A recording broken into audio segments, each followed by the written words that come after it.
prinsipnya adalah ya oke sudah bisa. Saya sambil record ya, Bapak. Jadi prinsipnya adalah lembaga pra-peradilan ini adalah menguji, ya, menguji tindakan atau upaya paksa dari penyidik.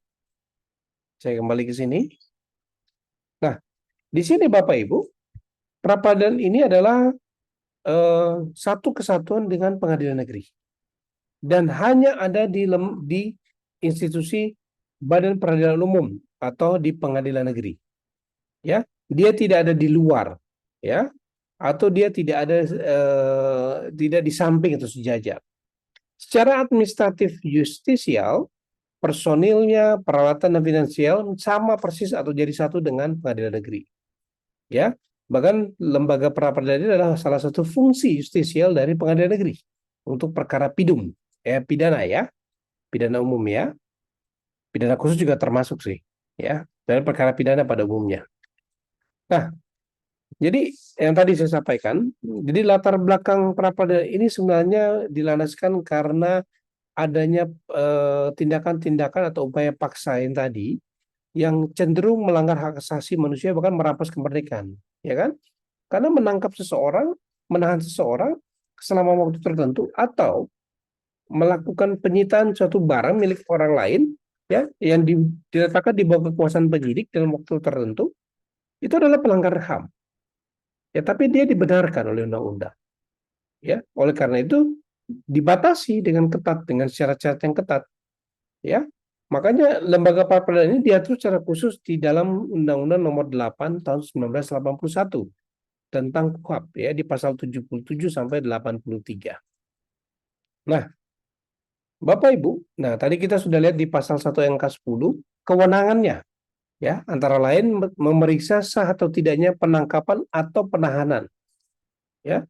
Jadi orang yang ditangkap misalkan ya kemarin kan Bapak Ibu masih ingat nggak soal UTS kita kemarin? Apa sih bedanya penangkapan dalam KUHP dengan Undang-Undang Tipikor dengan Undang-Undang Terorisme, ya kan? Nah, kalau di KUHP bagaimana Pak Albert mungkin masih ingat penangkapan itu? Kalau jawaban saya kemarin, kalau masalah penangkap penahanan itu masalah waktunya, Pak. Itu yang kalau jawaban saya. Masalah Jadi waktunya, Pak. ya masalah waktu, tapi intinya sama-sama itu melanggar ya, melanggar HAM, tapi dia diizinkan oleh undang-undang. Hanya saja kalau di pidana umum kemarin kalau nggak salah 1 kali 24 jam atau 2 kali 24 jam. Kemudian di Tipikor itu 7 hari dan teroris 2 minggu kalau nggak salah ya masa penahanannya. Iya, Itu perbedaannya. masa penahanannya ya. Ya, Iya, itu yang jawaban saya itu sih kemarin di bedanya di masa penahanan. baik Pak. Iya. Nah, ini penting kita pahamin kenapa? Karena memang Bapak Ibu karena bagaimana misalkan, oh ditangkap karena apa? Oh terorisme. Kok ini udah 1 bulan nggak dibebas-bebasin katanya. Ini tersangka apa bukan? Nah, kita lihat hukum acaranya. Kalau di terorisme itu 7 kali 24 jam Pak, 1 minggu, 7 hari. Nah, kalau yang pidana biasa ya hanya 1 hari, 24 jam saja, hitungannya jam ya. Nah, ini kan akan diperiksa. Misalkan dia tangkap ternyata misalkan namanya Yohanes. Ternyata Yohanes Yohanes Lengkok atau Yohanes yang lain gitu. Yang dimaksud adalah Yohanes Budi misalkan, tapi ditangkap Yohanes Lengkong. Wah, ini kan salah orang. Berarti ini tidak sah penangkapannya. Misalkan begitu. Nah, ini jadi diuji di sini. Sama kayak penghentian penyidikan. Kita Bapak Ibu kan kita tahu ya. Penyidikan itu penyidik itu punya kewenangan untuk memulai penyidikan, ya kan? Bahkan juga memberhentikannya dengan alasan-alasan penyidikan itu dihentikan, ya. Antara lain alasannya kenapa? Misalkan perkara yang disidik ternyata bukanlah tindak pidana melainkan perkara perdata. Ya, yang kedua bisa jadi karena kurangnya alat bukti sehingga pada saat itu tidak bisa lagi dilanjutkan penyidikannya. Alat buktinya sangat minim sekali dan kurang, ya. Atau ketiga, misalkan tersangka atau diduga tersangka meninggal sehingga otomatis berhenti. Nah, demikian juga penuntutan Bapak Ibu, ya, kurang lebih hampir sama. Atau penuntutan bisa dihentikan karena apa? Misalkan karena kewenangan penuntut umum salah satunya adalah deponering, mengesampingkan perkara demi kepentingan umum. Nah, ini bisa juga diberikan SP3, SP3. Saya lupa saya lupa nih, ada singkatannya, saya lupa, surat penghentian penuntutan dari jaksa. Ya, ada alasannya. Kurang lebih hampir sama, tetapi ditambah misalkan ada deponering, boleh mengesampingkan perkara karena kepentingan umum. Tapi ini hanya boleh dilakukan oleh jaksa agung. Nggak boleh jaksa penuntut umum biasa melakukannya. Harus jaksa agung. Ya, kita lihat kasusnya Bibit dan Chandra ya. Bibit Waluyo dan Chandra Hamzah ya. Itu jaksa agung yang perintahkan berhenti penuntutannya demi kepentingan umum ya. Waktu itu KPK ya pada saat itu. Nah, kemudian yang ketiga kewenangan adalah tentang pemeriksaan ganti kerugian. Kalau misalkan dia ditangkap atau ditahan dengan tidak sah, otomatis harus ada ganti rugi.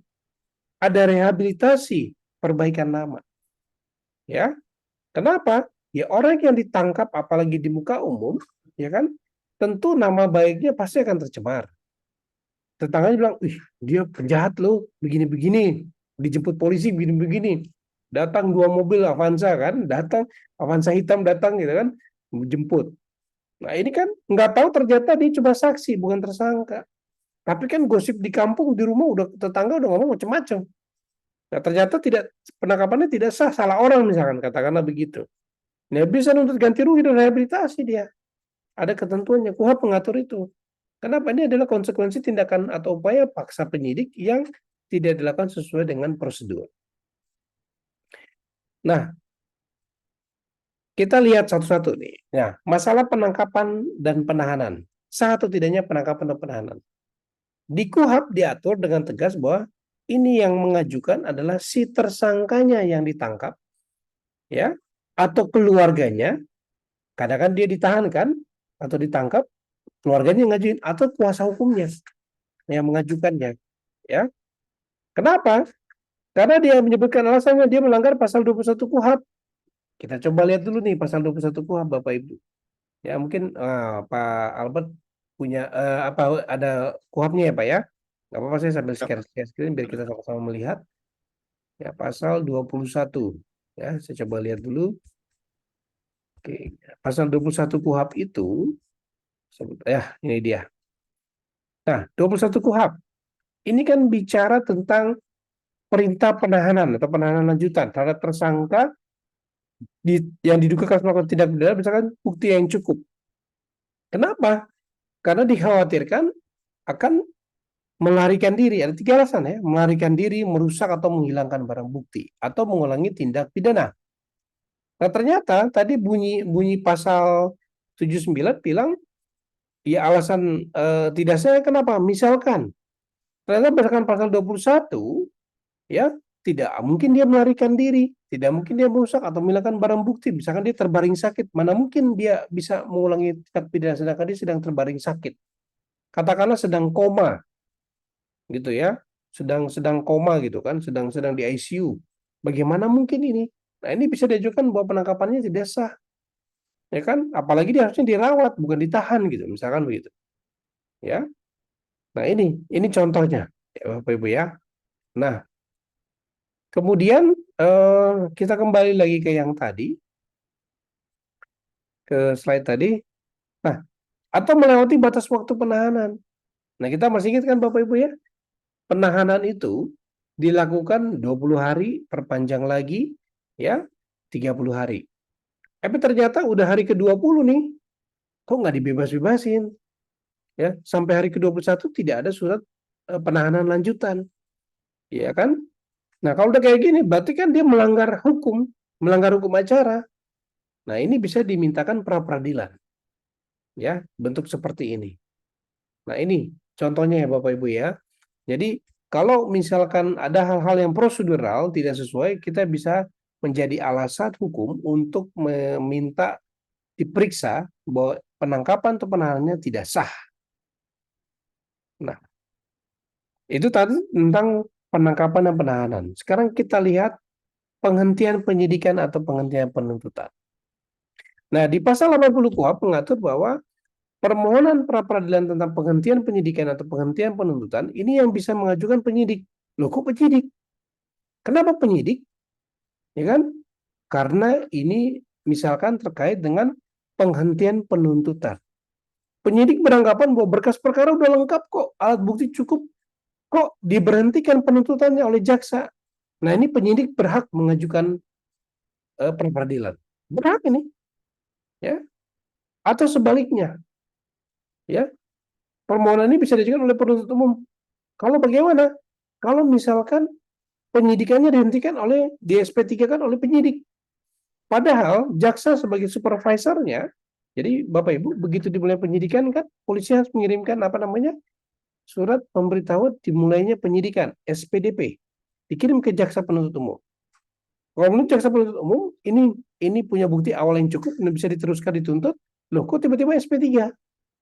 Nah ini penuntut umum bisa mengajukan permohonan pra peradilan.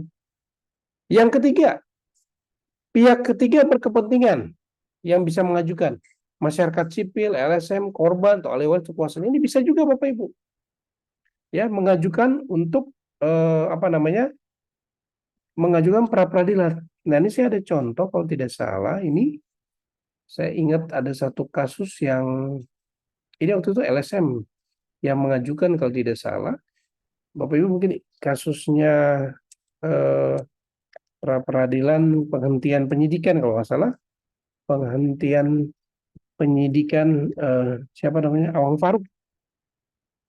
Faruk ya Gubernur Kaltim pada saat itu kalau tidak salah ya saya lupa nih nanti coba saya cari ada itu ya penyelidikan jadi KPK kalau tidak salah ya penghentian penghentian penyidikan kasus Awang Faruk kalau tidak salah ya Awang Faruk atau apa ya nah ini kan 2013 nih ini Bapak Ibu ya. Nah, ini bisanya akan memperadilan LSM anti korupsi ya. Kenapa? Karena Jaksa Agung mengeluarkan SP3 nih, penghentian penyidikan. Ya, dia keluarkan SP3, lalu diajukanlah pra peradilan terkait penghentian penyidikan ini. Oleh siapa? Bukan oleh penyidik, bukan oleh penuntut, tapi oleh pihak ketiga yang berkepentingan, masyarakat umum. Ya. Nah, ini pernah terjadi. Ya, ini contohnya ya Bapak Ibu ya. Nah, kalau misalkan tadi kita lihat di dalam slide tadi, ya, jadi pihak pemohonnya dalam pra-peradilan tentang penyidikan atau penuntutan ini ada tiga, ya. Tadi ya penyidik, penuntut umum atau pihak ketiga yang berkepentingan, bisa masyarakat umum, korban, bisa ahli waris atau kuasanya. Nah, alasannya disebutin. Nah, misalkan perbedaan penafsiran atas alasan penghentian penyidikan atau penuntutan. Dan yang tadi ya, tidak cukup bukti, bukan tindak pidana, ya saya singkat TP ya, tindak pidana, atau bukan pelanggaran atau alasan-alasan lainnya yang beralasan hukum. Ya, ini penghentian penyidikan atau penuntutan. Nah, kemudian eh, yang ketiga adalah pemeriksaan ganti rugi atau rehabilitasi. Ini kewenangan menurut pasal 81 KUHP.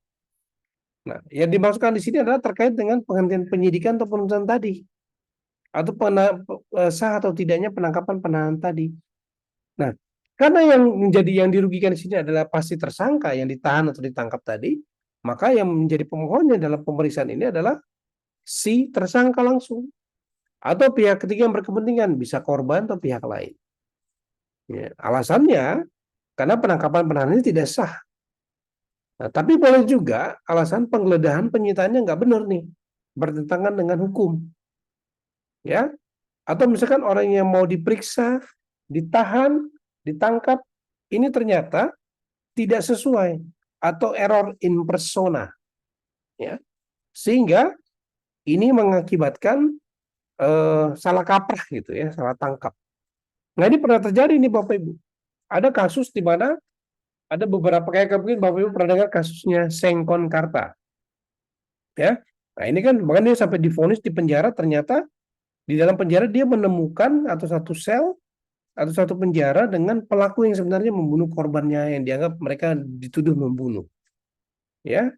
Nah, ini kasus Sengkonan Karta. Kemudian ada juga kasus pengamen ya, itu sebentar ya, Pak. Ini dia. Ini saya screenshot nih ya, tahun 2018 ini ada kejadian. Jadi si pengamen ini ditangkap karena dituduh membunuh rekan sesama pengamennya di Pasar Cipulir. Tetapi kemudian hasil pemeriksaan di pengadilan, ya, putusannya dia dilepaskan. Kenapa? Bukan pelakunya dia, tidak memenuhi unsur, dia dilepaskan. Ya, dilepaskan apa dibebaskan gitu, saya lupa. Ya, bukan dilepaskan, dibebaskan karena bukan dia pelakunya. Ya, karena bebas dari putusannya bentuk putusan bebas atau putusan lepas dari tuntutan itu beda konsekuensinya. Ya, nah ini dia bebas. Nah kemudian dia mengajukan pra peradilan, ganti rugi dong. Saya udah ditangkap, ditahan, disidang, salah orang pula. Nah, ganti rugi. Nah, ini contoh ya Pak Albert ya. Nah, Eh, eh, Pak Lona nanya ya sedikit Pak Lona. silakan Kalau Pak. tadi ini kasus anak ini kan masih proses ya, dia adalah masih proses di pengadilan, kemudian dia terbukti bahwa dia bukan pelaku. Oke.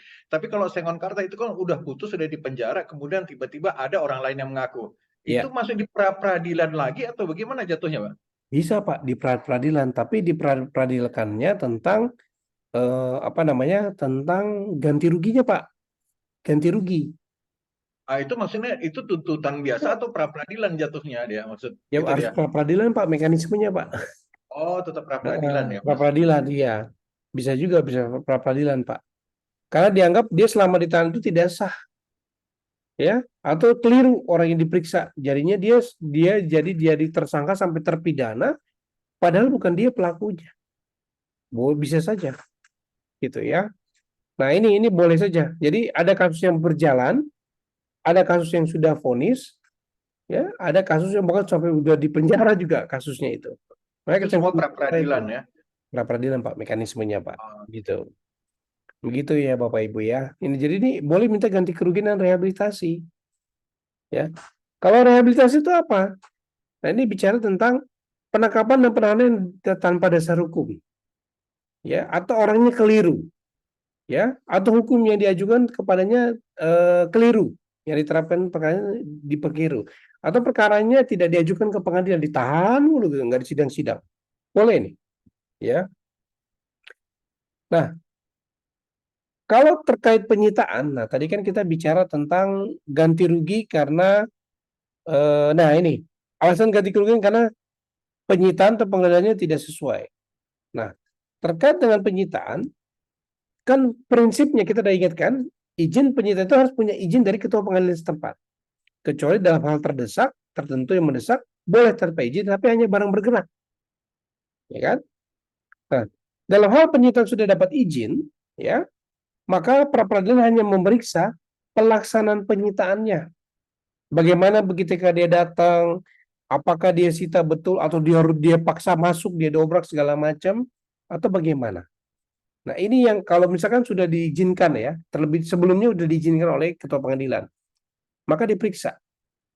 Karena tidak etis kalau sudah ada izin ketua pengadilan untuk melakukan penyitaan, terus yang diperadilkan adalah surat izinnya. Persoalannya suratnya. Izinnya yang dipersoalkan. Itu nggak etis karena kan sudah diizinkan. Ya kan? Maka yang diperiksa bukan surat masalah boleh izin atau apa izinnya itu bukan sorry. Yang diperiksa adalah bukan persoalan izinnya, tapi tentang pelaksanaan penyitaannya. Tata caranya udah betul belum di lapangan. Nah ini pra peradilan terkait ini. Nah, tapi kalau misalkan eh, dia belum mendapat izin, ya, dia belum mendapat izin, tapi kemudian kan kalau dalam keadaan mendesak kan boleh dilakukan sita tanpa izin, tapi setelah itu dibuatkan berita acara dan minta izin ke pengadilan. Nah, kalau itu tidak dilaksanakan, nah ini bisa dilakukan minta ganti rugi, gitu. Begitu Pak Bu ya. bukannya kalau Pak, kalau kemarin itu Ya, dari bahannya itu kalau seandainya yang tadi dalam keadaan mendesak tidak perlu persetujuan kepala pengadilan negeri, tapi ya. besoknya dia harus meminta izin. Kalau tidak Mm, keluar izinnya, kan di aturannya hanya mengembalikan barang sitaannya itu ya, aja kan. betul Pak. Bukan ada tuh Cuma yang nggak ada tuntutan pra peradilan di situ.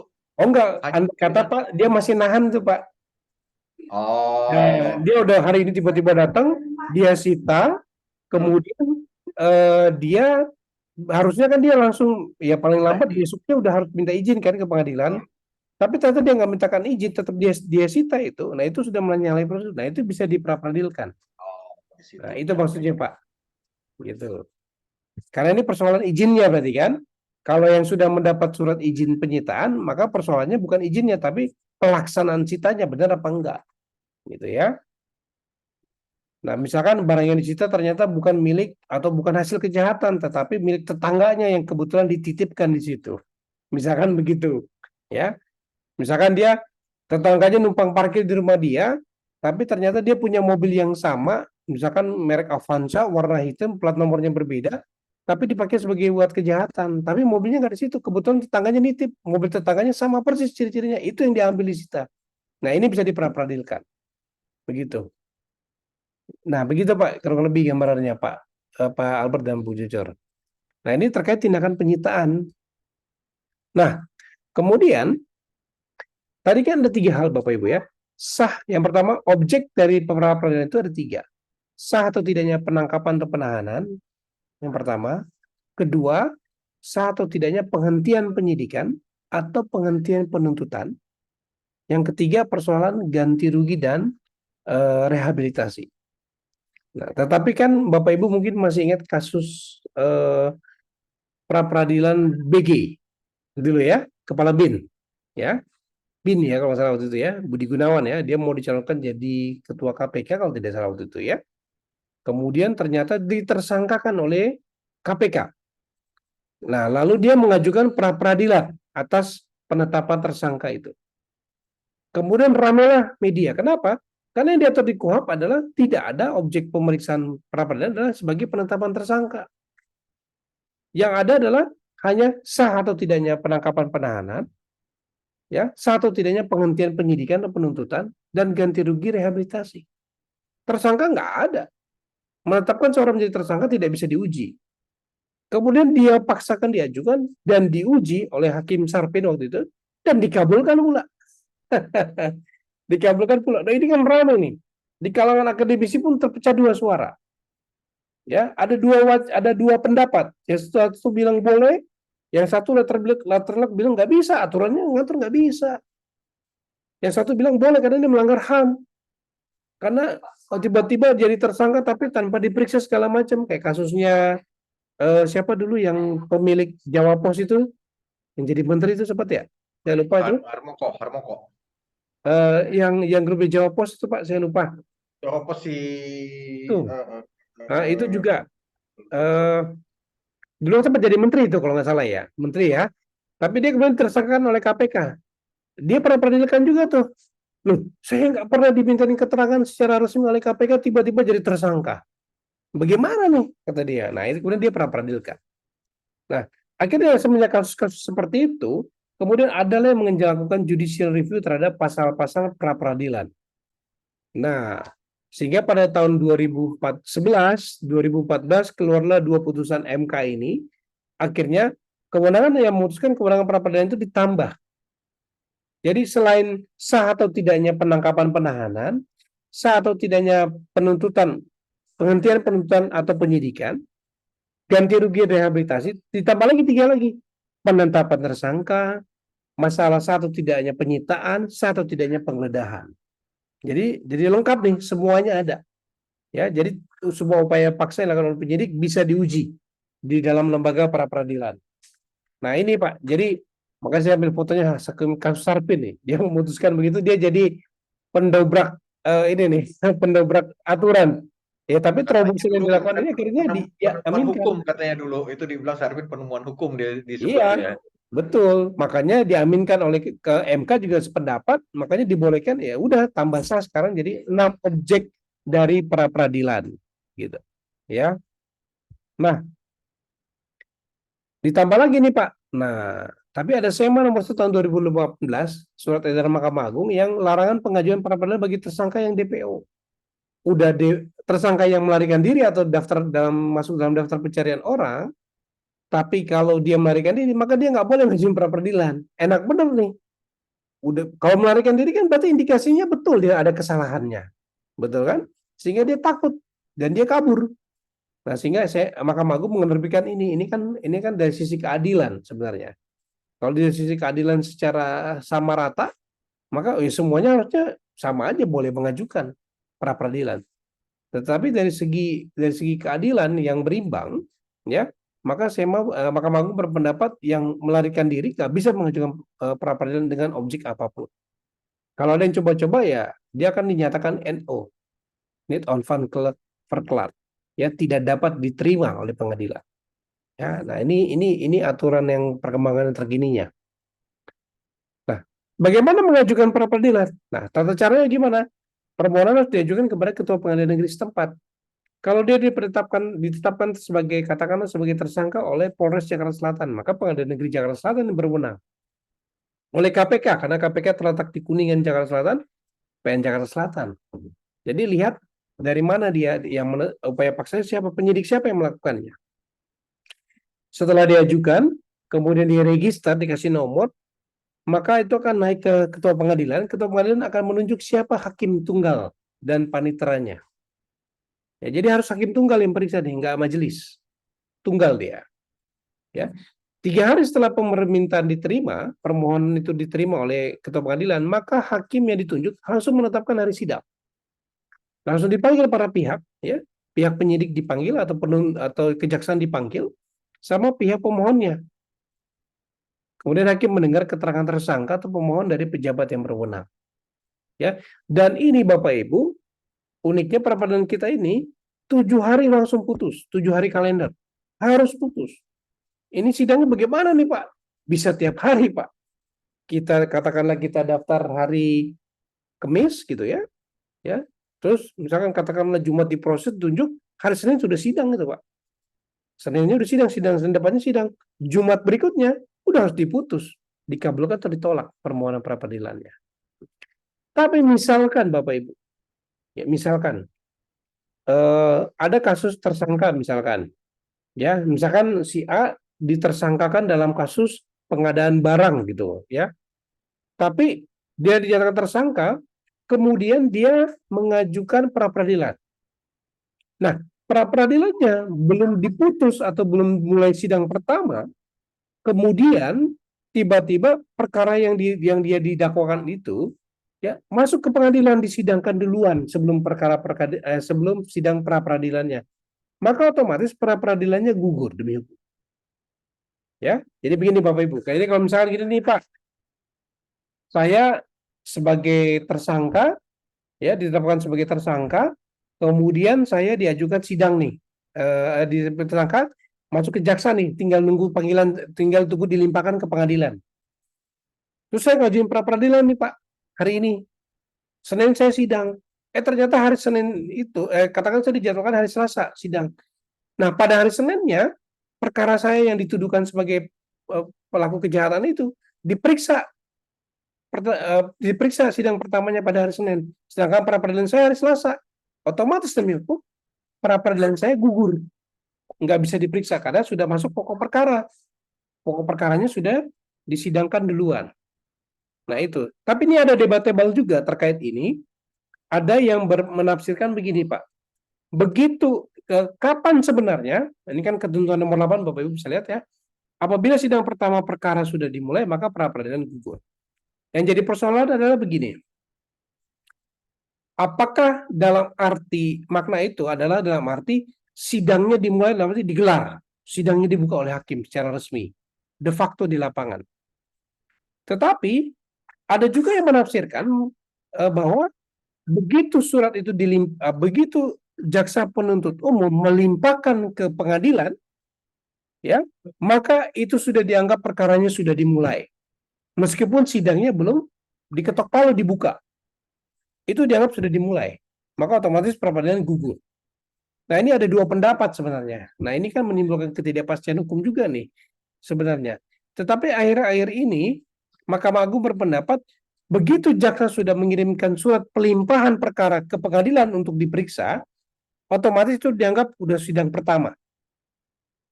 Dalam konteks pra peradilan ya, artinya begitu dia sudah dilimpahkan, pra peradilannya pasti gugur. Harus digugurkan. Begitu Pak Albert, Pak Jujur, Bu Jujur. Ya. Jadi Berarti kan ini pengertian sidang pertama ini menjadi kebiasaan aja atau memang udah dibakukan bahwa begitu dimasukkan dari kejaksaan lengkap semua ke pengadilan, berarti itu dianggap sidang pertama itu maksudnya itu udah baku atau hanya penafsiran aja sekarang tuh Pak? nah, penafsiran Pak, karena eh, ada dua pendapat pakai saya bilang. Ya, sebenarnya kalau kalau kita baca bunyi pasalnya, sidang pertama dimulai ya pikiran kita ya, sidang misalkan sidang perkara nomor 123 dinyatakan dibuka untuk umum. Dia ketok palu. Itulah sidang pertama dimulai. Tapi sekarang-sekarang ini malah begitu dilimpahkan dianggap pra peradilan sudah gugur, Pak. Ada juga yang menafsirkan begitu.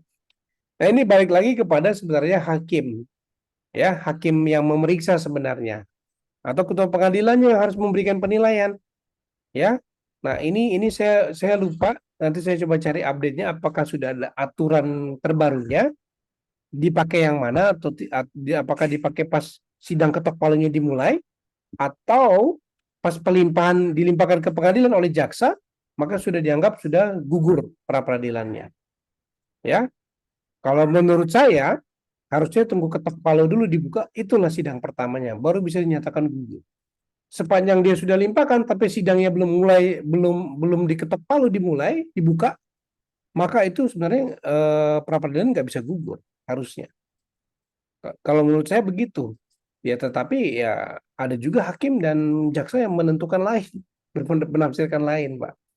Ya inilah Bapak Ibu ya. Jadi kadang-kadang dalam hukum acara pidana yang saklek aja masih ada celah-celah yang mesti diperbaiki ke depan dalam praktek. Ini ditemukannya di praktek. Apalagi acara perdata masih lebih banyak lagi nanti yang kemudian akhirnya menjadi kebiasaan. Ini ya Pak Albert dan Bu Jojor. Nah, oke, nah ini ya hukum acaranya ya. Setelah pendaftaran permohonan, terus dia dipanggil untuk sidang. Nah, sidang pertama adalah membacakan permohonan pra peradilannya. Kalau dalam hukum acara perdata, gugatan permohonan itu bisa dianggap dibacakan, cuma diserahkan saja secara formal. Tapi kalau sidang perkara-perkara pidana, Bapak Ibu, kita harus baca, dibacakan, ya. Makanya sidangnya permohonan, sidang kedua jawaban, lalu sidang ketiga pasti pembuktian, lalu sidang keempat kesimpulan, sidang kelima langsung putusan dalam 7 hari atau hari ketujuh harus diputus. Jadi cepat, ya. Nah, hukum acaranya dipakai apa dalam pra peradilan ini? Ini sebenarnya hukum acara perdata, Bapak Ibu.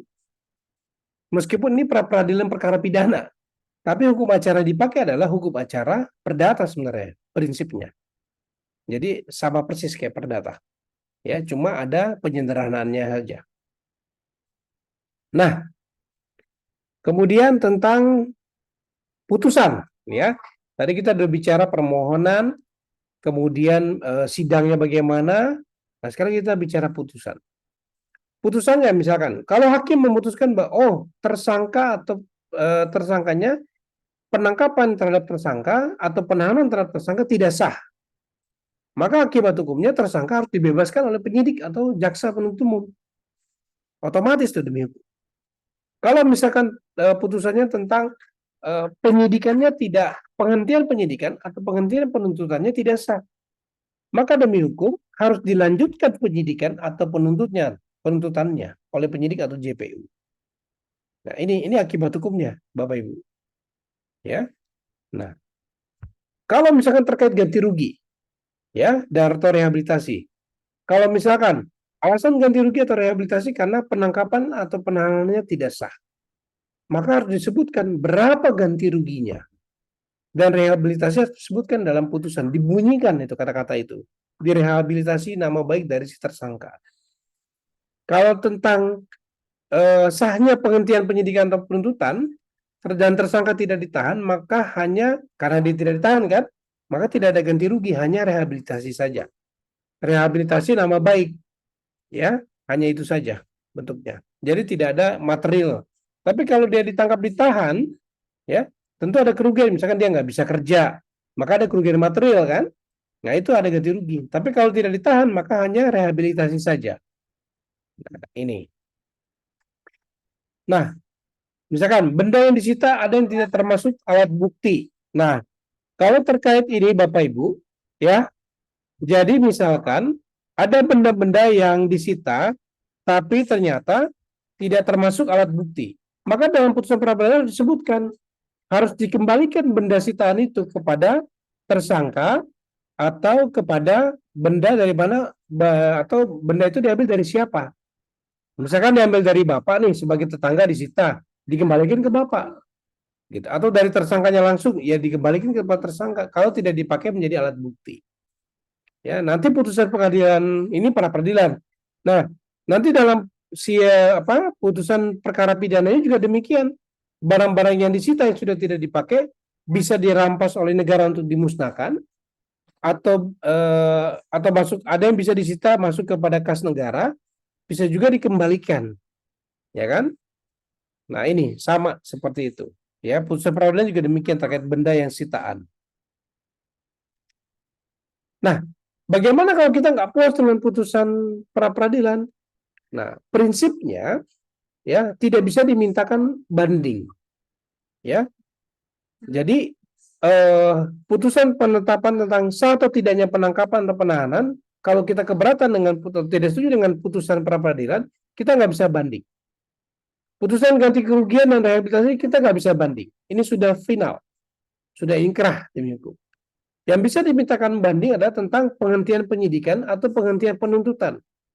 Kita boleh nih ngajuin banding, ya. Dan yang periksa adalah pengadilan tinggi. Nah, tetapi pengadilan tinggi adalah pengadilan terakhir yang memeriksa banding tersebut. Kalau kita nggak puas dengan putusan pengadilan tinggi, bagaimana? Boleh nggak ke Mahkamah Agung? Nggak bisa lagi, tertutup. Jadi tidak dapat diajukan upaya hukum kasasi. Hanya sampai berhenti di pengadilan tinggi. Tapi hanya khusus untuk putusan tentang tidak sahnya penghentian penyidikan atau penuntutan. Kalau masalah penangkapan, penahanan, ganti rugi dan rehabilitasi sudah menjadi berkekuatan tetap di dalam pengadilan negeri keputusannya. Nah, ini Bapak Ibu. Nah, kita coba elaborasi lagi di ganti kerugian. Nah, di KUHP ini yang dimaksud dengan ganti rugi adalah hak seseorang mendapat pemenuhan atas tuntutan. Bentuknya adalah imbalan uang. Dia mendapat ganti rugi kenapa? Ya karena si penyidik, si penuntut salah tangkap, salah menahan, atau salah menuntut. Atau misalkan diadili tanpa alasan yang berdasarkan undang-undang. Atau error in persona. Atau error hukumnya yang error. Ya. Nah, ini pengertian ganti kerugian menurut hukum acara pidana. Nah, jadi yang bisa mendapatkan ganti rugi adalah karena alasan-alasan ini. Ya, ini beberapa dasar hukum ya. Ada peraturan pemerintahnya juga ya, nomor 27 tahun 83, lalu ada PP-nya juga ya nomor 95 tahun 2015. Nah, ini diatur. Nah, ganti kerugian ini diatur jangka waktunya Bapak Ibu. Jadi paling lama selambat-lambatnya diajukan 3 bulan. Sejak kapan? Sejak tanggal petikan atau salinan putusan pengadilan diterima, pengadilan yang berkekuatan hukum tetap diterima oleh yang bersangkutan. Ya, misalkan, pra peradilan menyatakan bahwa penangkapannya tidak sah. Ya udah, atau penahanan tidak sah. Oke. Paling lambat setelah katakanlah diputusnya hari berapa? Tanggal 3 November, ya. Kemudian putusan resminya diterima oleh kita tanggal 6 hari Senin. Nah, dalam waktu 3 hari setelah itu, maksimal tanggal 9 November, kita harus mengajukan ganti rugi. Ya, sejak diterimanya putusan tersebut. Tapi kalau kita nggak ajukan, ya jadi daluarsa jadinya.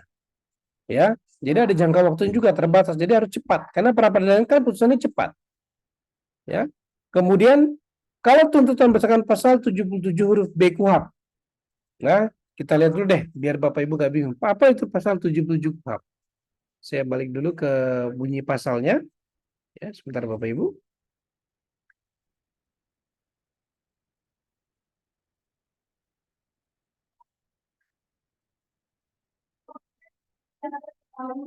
Oke, saya balik ke sini dulu sebentar. Oh, ini saya tutup dulu. Ya, pasal 77. Ya.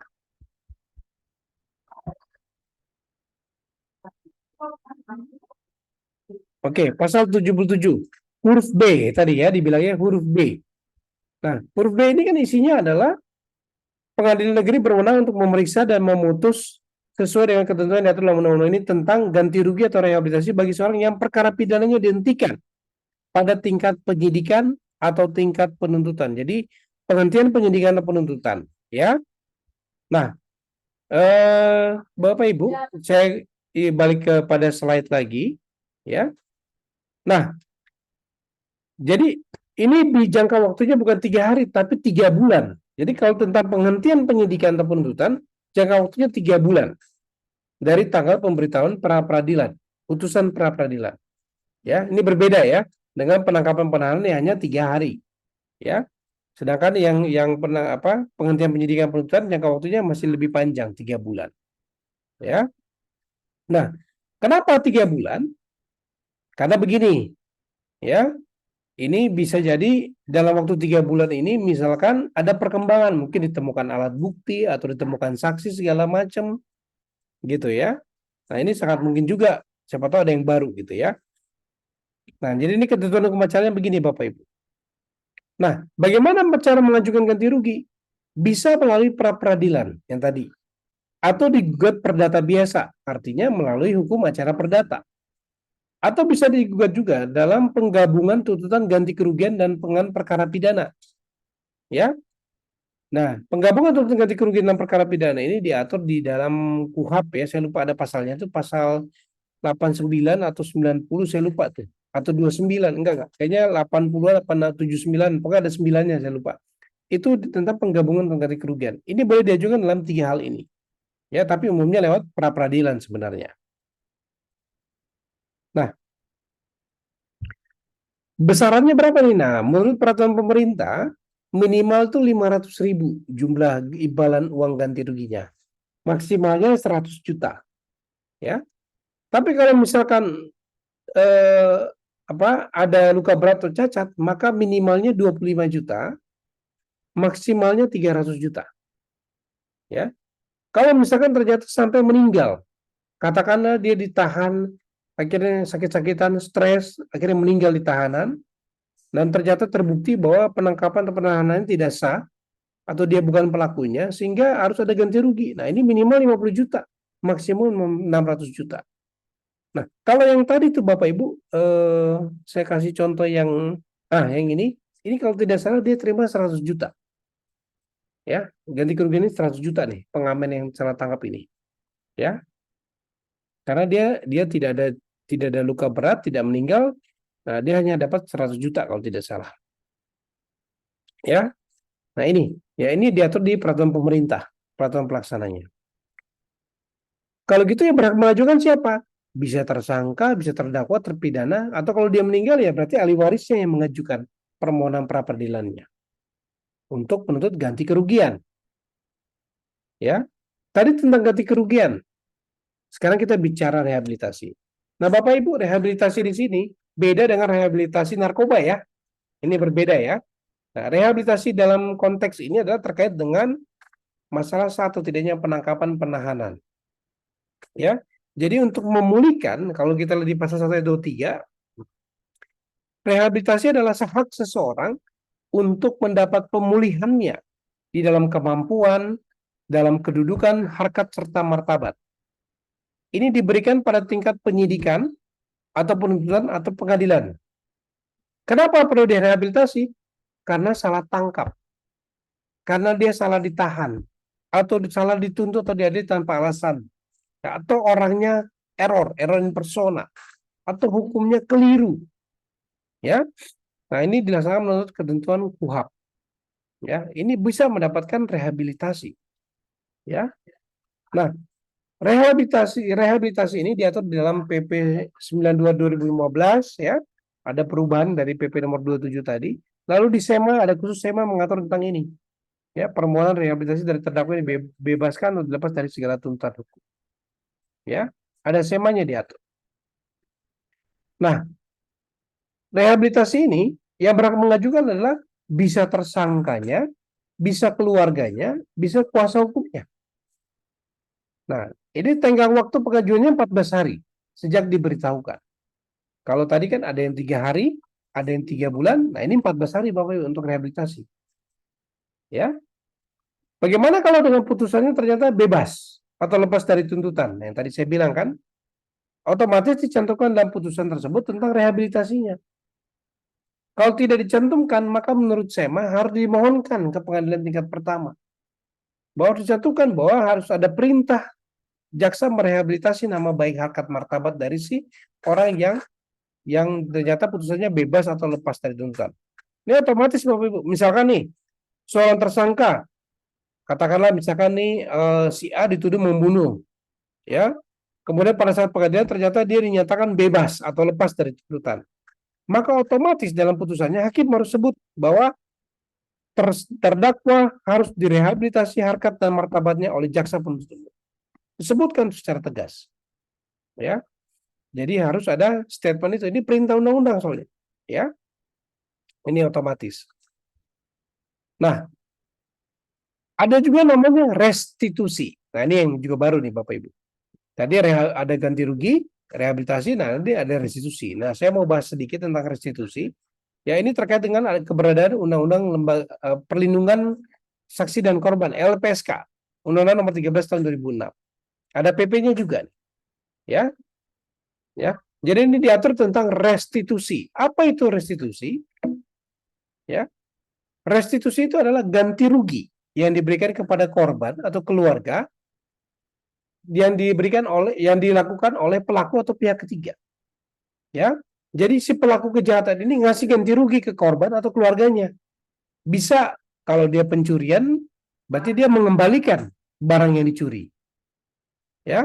Atau bisa juga diganti kerugian atas kehilangan, misalkan korbannya ada yang meninggal, ya, atau mengalami luka cacat, ya, atau mengganti dalam bentuk biaya untuk tindakan tertentu. Misalnya biaya pengobatannya dia ganti, dia tanggung gitu ya, si pelaku nanggung gitu ya. Ini diatur nih restitusi, ya. Jadi ini untuk dalam rangka memulihkan, ya. Ini restitusi namanya. Ada juga namanya kompensasi. Kompensasi ini ganti rugi diberikan oleh negara kalau pelakunya tidak mampu memberikan ganti rugi sepenuhnya yang menjadi tanggung jawabnya. Ini negara yang memberikan ganti rugi, ya. Tapi ini hanya bicara untuk pelanggaran HAM berat.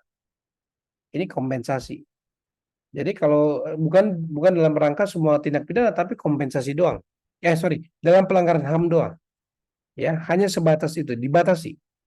Ya, kalau restitusi tadi terkait dengan pelanggaran pidana biasa, kalau kompensasi terkait pelanggaran HAM yang dilakukan oleh negara. Ya. Nah, pengajuan restitusi ini dia juga bisa sebelum atau setelah pelaku dinyatakan divonis bersalah berdasarkan putusan pengadilan yang berkekuatan hukum tetap. Caranya gimana? Dia harus mohonkan dulu ke Lembaga Perlindungan Saksi dan Korban (LPSK), ada di Keramat Jati sini nih kantornya, ya dekat UGI Cawang. Ya, lalu dia akan diverifikasi secara substansi, formalitas diperiksa, memenuhi syarat nggak? Kalau memenuhi syarat, maka LPSK akan memberikan rekomendasi ke pengadilan. Lalu pengadilan negeri akan memberikan putusan dalam waktu 30 hari, apakah disetujui atau tidak. Ya. Nah, rekomendasi inilah kemudian kalau dikabulkan, maka pelaku tindak pidana atau pihak ketiga yang bersangkutan wajib melaksanakan putusan pengadilan. Dan paling lambat 30 hari harus dilaksanakan setelah menerima salinan resmi dari pengadilan. Gitu. Nah ini Pak Albert ya, Bu Jojor terkait restitusi, ganti rugi, rehabilitasi, ya, termasuk tentang objek pra peradilan yang lainnya. Silakan. Nah ini tadi. Silakan. Sampai sini ada ya Pak Albert begitu, ada yang mau didiskusikan? Saya persilakan. Yang tadi bahan presentasi mengenai ganti rugi, jangka waktunya Pak, kayaknya dua-duanya 3 bulan deh itu tadi. Yang ganti rugi Pak, sebentar. Yang ada luarsanya Pak. Ini Pak, Nah, ini. Iya. tiga bulan. Oh ya ya, ini yang pasal 95 saya nggak baca tadi ya. Pasal 95-nya ya, 3 bulan. Pasal 5 hari, yang tiga hari tadi, yang pasal berapa Pak? Yang Oh, 77. sebentar Pak, 3 hari itu tadi yang mana tadi ya? Oh sorry Pak, 3 bulan, sorry. Saya nggak baca pasal 95-nya tadi, saya langsung ke pasal 9, sebentar, mana tadi itu? 77 sama Oh, saya 95. tadi bahas pasal 7795-nya saya nggak bahas, Pak, tadi. Oh ya, Iya, salah baca saya. 3 bulan, Pak. Sorry, mohon maaf. memang 3 bulan Pak Oh, ya? memang 3 bulan, Pak. Sorry, 3 bulan memang. Ya, 3 bulan Ya ini, Pak. Pak. Sejak diterimanya putusan yang berkekuatan hukum tetap. Ya. Makasih, Pak, koreksinya, Pak.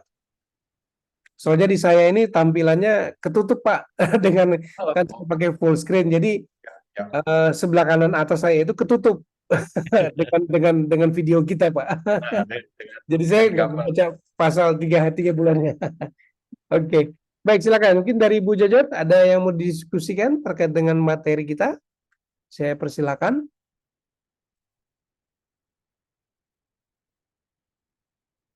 Ada, Bu?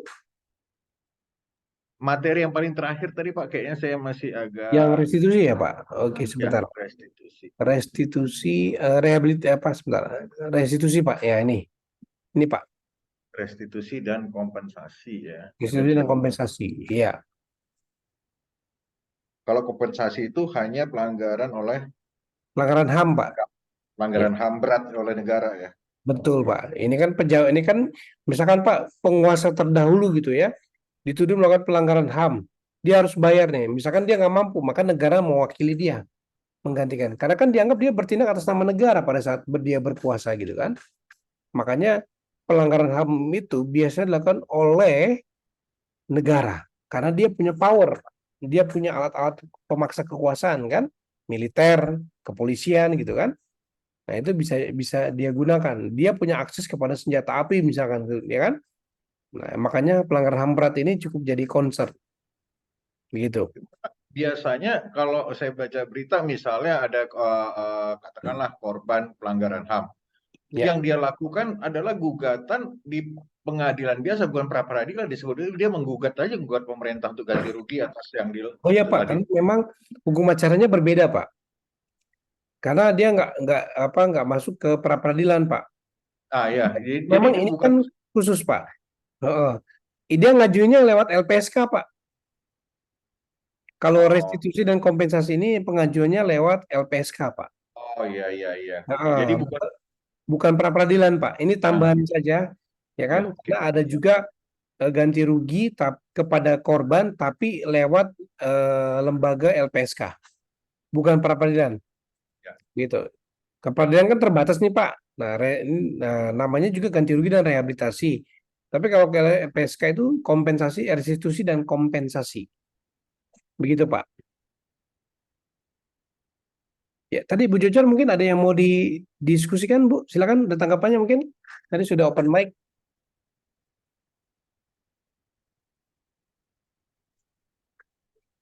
Oke, mungkin karena tadi Bu Jojor lagi di luar ya, ada acara kayaknya. Jadi, eh Di Wisma Kinasih lagi retreat kalau nggak salah dibilang tadi. oh, iya, iya, iya, iya, iya. Ini sinyalnya kurang bagus, Pak. Ah, benar. Oh, Minta iya Bu maaf. Jojor. Baik, Sinyalnya Bu. kurang bagus, Pak. Hilang-hilang dari tadi. Oke, Saya tapi baik, Bu. menyimak, Pak. Nggak apa-apa, Bu. Ini saya rekam kok. Jadi nanti saya share di Google Classroom ya. Nanti bisa bisa Ya. disimak ulang gitu. Ah, Di baik kita Pak, makasih. gitu. Jadi gitu, Pak, Bu. Jadi terkait pra peradilan ini memang sebenarnya menarik, Pak. Kenapa? Ini kan bentuk mekanisme yang diberikan oleh undang-undang untuk melindungi hak asasi manusia. Begitu dilakukan penangkapan, dilakukan penahanan, penggeledahan, penyitaan, ya, itu kan ada pelanggaran hak asasi individu. Tapi negara adil, lewat undang-undang bilang, tadi dulu, kalau dia boleh dilakukan kalau ada prosedurnya, ada syaratnya. Tapi begitu dilakukan tidak sesuai prosedur atau syarat, negara juga adil, kasih kesempatan, diuji dong, ya kan? Diuji dong. Kalau ternyata hasil pengujiannya oleh pengadilan tidak sah, ya ada ganti rugi lah, ada rehabilitasi lah, gitu ya. Nah, inilah makanya mau saya bilang, kalau kita bandingkan ketentuan hukum acara pidana yang diatur di dalam HIR, jadi HIR itu Bapak Ibu memang mengatur hukum acara perdata dan acara pidana. Bahkan kalau terjemahan bebasnya acara kepolisian dibilangnya, ya. Nah, tapi itu kan dia sangat jauh sekali dari perlindungan HAM kalau di HIR. Ya jelas karena politik hukum pada saat itu adalah dia Belanda sedang mengeksploitasi Indonesia.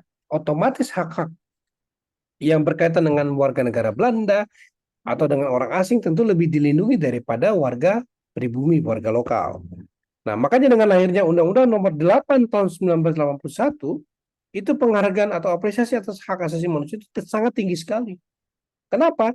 Mengingat tindakan atau upaya-upaya paksa yang dilakukan oleh penyidik atau penuntut ini sangat bisa sangat mungkin sekali terbuka kesempatan untuk dilakukan pelanggaran hak asasi manusia, ya kan?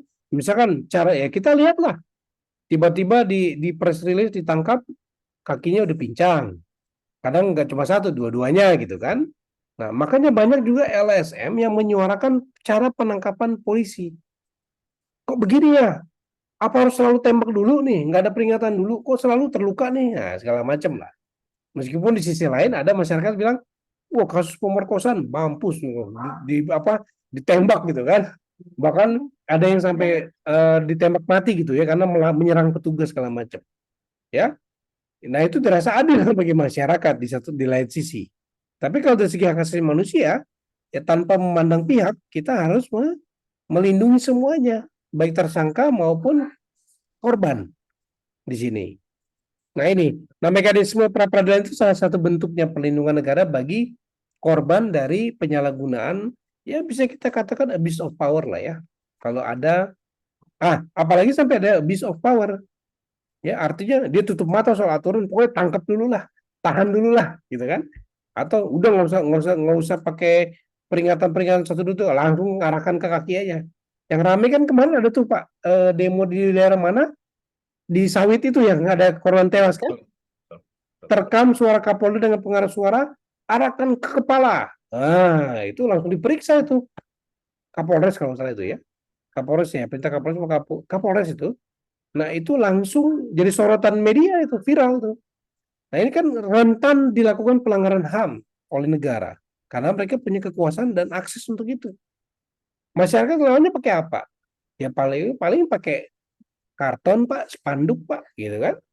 Jarang-jarang masyarakat punya pistol. Itu kan nggak semua orang bisa punya pistol, gitu kan? Ibaratnya begitu. Nggak mungkin dia nembak balik polisi kan, kecuali emang penjahat benar-benar penjahat kayak begal segala macam tuh niat banget gitu ya. Nah itu ya makanya pentingnya lembaga pra peradilan ini di dalam hukum acara pidana sangat penting sekali menurut saya. Nah ini untuk melindungi pelanggaran-pelanggaran tersebut tuh, ya. Jadi memang menarik. Bahkan kalau di Amerika, Bapak Ibu, di Amerika itu bukti aja, cara mengambil bukti oleh penyidik itu bisa dipersoalkan juga. Misalkan ternyata bukti itu signifikan pengaruhnya tentang kebenaran material. Tapi kalau diambil dengan cara yang ilegal, itu dianggap tidak sah. Dan sangat mungkin pelaku yang sebenarnya melakukan kejahatan bisa dibebaskan hanya gara-gara formalitas penyidik yang mengambil alat bukti dengan cara yang tidak sesuai prosedur. Kalau kita lihat di Amerika tuh ya, di film-film aja barang bukti diambil pakai sarung tangan, disegel. Nanti kalau dibuka, segelnya dibuka, dicatat siapa yang buka, lalu disegel ulang, segala macam. Sebegitu striknya, rigidnya, ya kan? Karena kenapa? Kalau mereka prosedur, hanya gara-gara masalah motong segel itu nggak tanpa izin, bisa dianggap buktinya tidak sah. Nah kalau di kita belum sampai segitu, Pak. Kalau di sana kesadaran hukumnya itu udah luar biasa. Makanya kan ada di sana bilang undang-undang Miranda Rules, ya. Miranda Rules itu kalau tidak salah nama orang dewan yang mengajukan undang-undang tersebut. Jadi seorang yang ditangkap langsung dibacakan apa saja haknya menurut hukum konstitusi. Berhak untuk didampingi pengacara, berhak untuk tidak berkata apa-apa, karena setiap perkataannya bisa dipakai untuk melawan dia balik, gitu kan. Dia nunggu lawyernya dulu, boleh nggak dijawab atau enggak. Kan sampai sebegitunya, ya kan. Nah, kalau di kita ini memang ada kelemahan. Tapi di satu sisi kalau kita terlalu strict kayak gitu, ya mungkin penjahat-penjahat kambuhan itu nggak bisa kita diperlakukan kayak begitu. Memang mesti dalam tanda kutip ya, off the record mungkin harus ada dalam tanda kutip, harus ada agak kasar mungkin ya penyidiknya biar kapok nih orang. Begitu kan. Ada juga Pak. Nah, kita kadang-kadang juga mungkin menutup mata terhadap pelaku-pelaku yang memang udah keterlaluan kali ya. Gitu kan. Nah, seperti itu. Apalagi misalkan ada tahanan. Tahanan meninggal karena apa? Dianiaya oleh sesama sesama tahanan. Ada itu kan Pak, banyak kasusnya. Mungkin yang masuk ke media hanya satu, nggak banyak. Tapi saya yakin ada tuh. Ya. Karena saya pernah baca berita itu tahanan tersangka yang diduga memperkosa anak kandungnya, wah habis tuh, ada yang meninggal itu malah di tahanan, dianiaya sama tahanan. Ya, dianggap kejahatannya parah banget nih, anak kandung sendiri disikat. Apalagi kemarin lagi heboh tuh, seorang bapak mertua mengaku membunuh mantunya hanya Aduh, gara-gara ya, lapar. ya. Tapi ternyata Baru itu berapa hari yang lalu. hasil penyidikan dia ngaku bahwa dia memaksa mau memperkosa karena ngeliat si menantunya tiduran terus mau dipaksa diperkosa, dan ngelawan akhirnya digorok loh Pak, kalau nggak salah itu ya pengakuannya, yang beli pisau dapur ya. Nah ini gelap mata dia, ya kan. Nah itu saya yakin tuh nanti, kalau nggak salah ada pertanyaan wartawan itu, bapak nggak mikir cucunya apa ya yang lagi hamil gitu kan, itu bisa jadi disekolahin nanti di dalam ruang tahanan tuh sama tahanan yang lain. Keterlaluan tuh, 2 nyawa melayang itu. 2 nyawa melayang, ngeri ya. Nah, emang agak ngeri memang kejahatan-kejahatan itu, orang kalau udah gelap mata, emosi segala macam, senggolan di jalan aja bisa, urusannya bisa ini. Belum lagi yang kemarin kita lihat sepasang muda-mudi ya, yang di Surabaya itu loh Pak, yang anak anggota DPR katanya kan, DPR apa DPRD itu kan, yang pacarnya Ya, meninggal melakukan diduga cok yang dianiaya mobil oleh anak. apa segala macam ya, aniaya Iya, penganiayaan. luar biasa memang kalau kita lihat kejahatan sekarang ini Pak. Ya, tapi di satu sisi kalau kalau mereka ditangkap, ditahan, ya, disita atau digeledah, ya kalau mekanisme nggak sesuai ya tetap aja negara memperlakukan sama semuanya. Mau koruptor, mau orang biasa, mau maling ayam, mau copet, sama diperlakukan. Punya hak untuk pra peradilan. Gitu. Gitu Pak Albert, ya Bu Jojor ya. Oh Bu Jojor sudah terlempar kayaknya sinyal. Silakan, mungkin dari Pak Albert ada yang mau didiskusikan lagi? Silakan. Belum nemu lagi Pak, mungkin Belum Pak. lagi. Mungkin Baca-baca ulang ya biasanya betul ada lah lagi. pakai biasa ya. Dibaca-baca, nonton TV, ketemu Ilham Pak. Nggak tahu si Ilham kemana Pak ya. Ketemu Ilham untuk diskusi. Oke, oke. Baik. Oke, baik Pak. Kalau memang tidak ada, mungkin bisa kita akhiri dulu untuk hari ini.